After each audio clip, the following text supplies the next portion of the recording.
Hai. Tapi bentar deh. Kayaknya nggak enak deh kalau hitam putih. Weh, kita masih di psikologi perkembangan. Dan untuk materi selanjutnya adalah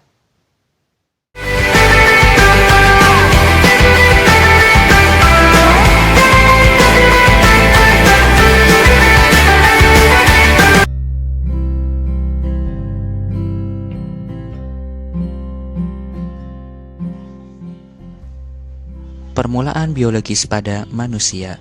Sebelumnya, ada yang namanya gen dan kromosom. Gen-gen itu tidak hanya berkolaborasi, gen-gen itu bersifat tahan lama. Bagaimana gen-gen itu memiliki kemampuan untuk mewariskan dari satu generasi-generasi berikutnya dan kemudian terkandung dalam keseluruhan sel tubuh yang berjumlah triliunan itu? Yaitu, terdapat 3 proses yang menjelaskan inti dari fakta ini, yaitu mitosis, meiosis, dan juga pembuahan.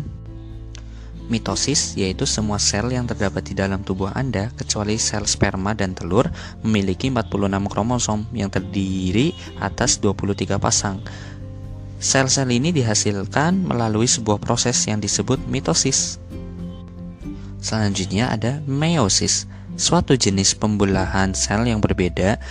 Meiosis membentuk sel telur dan sel sperma atau yang disebut sebagai gamet. Selama meiosis, sebuah sel dari testis pada laki-laki atau ovarium pada perempuan juga menggandakan kromosom-kromosomnya. Kemudian membelah 2 kali sehingga terbentuklah 4 sel. Masing-masing hanya memiliki setengah materi genetik dari sel orang tua. Pada akhir meiosis, masing-masing telur atau sperma memiliki 23 kromosom yang tidak berpasangan. Sebelum ke masa pembuahan, ada juga yang namanya masa prenatal atau periode awal perkembangan manusia yang dimulai sejak konsepsi, yaitu ketika ovum wanita dibuahi oleh sperma laki-laki sampai dengan waktu kelahiran seorang individu. Pada periode ini terjadi perkembangan yang relatif singkat, namun pada periode inilah terjadi perkembangan yang sangat cepat dalam diri individu. Perkembangan dan kehidupan manusia dimulai dari masa prenatal, yakni sejak terjadinya pembuahan sel telur wanita dan sel sperma laki-laki dan terbentuknya sebuah zigot, dan saat itulah terjadi pembuahan. Bagaimana tahap-tahapannya? Tahap 1 yaitu ada yang disebut sebagai tahap germinal. Tahap germinal atau yang sering disebut sebagai periode zigot, ovum atau periode nutfah adalah awal periode kejadian manusia. Periode ini berlangsung kira-kira 2 minggu pertama sejak pertemuan antara sel sperma laki-laki dan sel telur perempuan yang dinamakan pembuahan. Saat itu, sel sperma bergabung dengan sel telur yang kemudian menghasilkan satu bentuk sel baru yang disebut zigot. Zigot ini kemudian membelah menjadi sel-sel yang disebut blastokis. Setelah 3 hari, blastokis mengandung sekitar 60 sel. Pada saat terjadinya pembelahan, blastokis ini mengapung dan berproses di sepanjang tuba falopi. Blastokis berisi cairan yang cepat mengalami perubahan penting. Blastokis ini dibedakan menjadi 3 lapisan, yaitu lapisan atas, lapisan tengah, dan juga lapisan bawah. Blastokis yang telah tertanam dalam dinding rahim inilah yang disebut embrio dan menjadi akhir dari tahap germinal. Tahap kedua yaitu tahap embrionik, yang dalam psikologi Islam disebut alaqah, yaitu segumpalan darah yang semakin membeku. Tahapan ini dimulai dari 2 minggu sampai 8 minggu, ditandai dengan perubahan organ utama dan juga sistem fisiologis.